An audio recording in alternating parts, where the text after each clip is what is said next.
السلام علیکم ورحمۃ اللہ وبرکاتہ۔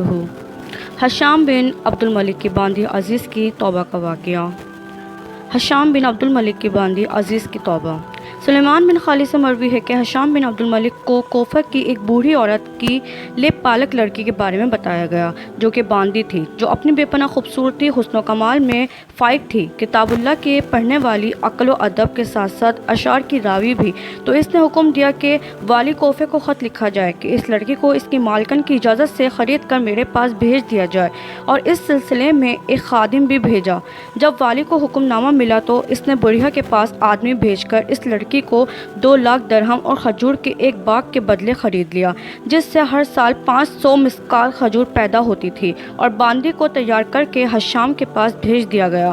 ہشام نے اس کے لیے ایک علیحدہ جگہ کا انتظام کیا اور اسے اس کے خادمین سمیت اس جگہ اتارا، اور اس کے لیے کئی طرح کے لباسوں، زیورات اور بستر مہیا کیے جانے کا حکم دیا۔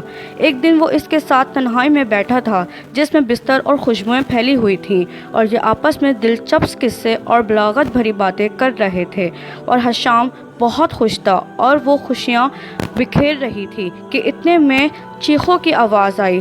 ہشام اس طرف متوجہ ہوا تو دیکھا ایک جنازے کا جلوس ہے، اور اس کے پیچھے عورتیں چلا رہی ہیں، اور ندبہ کہنے والی عورت کہہ رہی تھی، میرا باپ کندھوں پر سوار مردوں کے پاس لے جایا جا رہا ہے، اسے قبر میں اکیلا چھوڑ دیا جائے گا اور لحد میں اجنبی مسافر بنا دیا جائے گا۔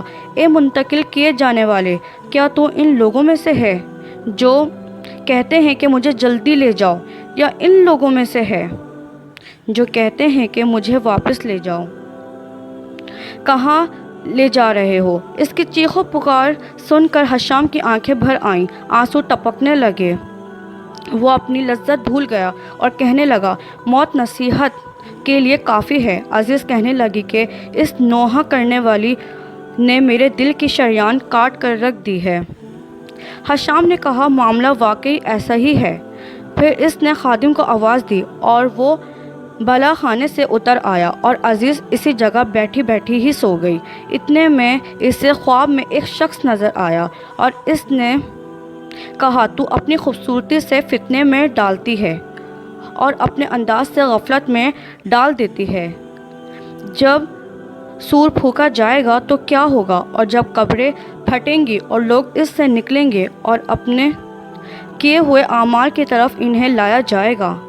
تو عزیز گھبراہٹ کے عالم میں بیدار ہوئی، اور پانی پی کر گلا تر کیا، پھر اپنے خادم کو آواز دے کر پانی منگوایا اور اس سے غسل کیا، پھر اپنا خوبصورت لباس اور زیور چھوڑ کر اون کا ایک کپڑا پہن لیا اور درمیان سے اسے باندھ لیا۔ ایک ڈنڈا ہاتھ میں لے کر اپنی گردن میں جراب لٹکا لیا اور ہشام کے دربار میں آ گئی۔ ہشام اسے پہچانا ہی نہیں تو اس نے کہا کہ میں تیری باندی عزیز ہوں۔ ایک ڈرانے والے نے اپنی وعید سے میری سماعت کو کھٹکھٹایا ہے، اور تو اپنی خواہش مجھ سے پوری کر چکا ہے۔ میں تیرے پاس اس لیے آئی ہوں کہ تو مجھے دنیا کی غلامی سے آزاد کر دے۔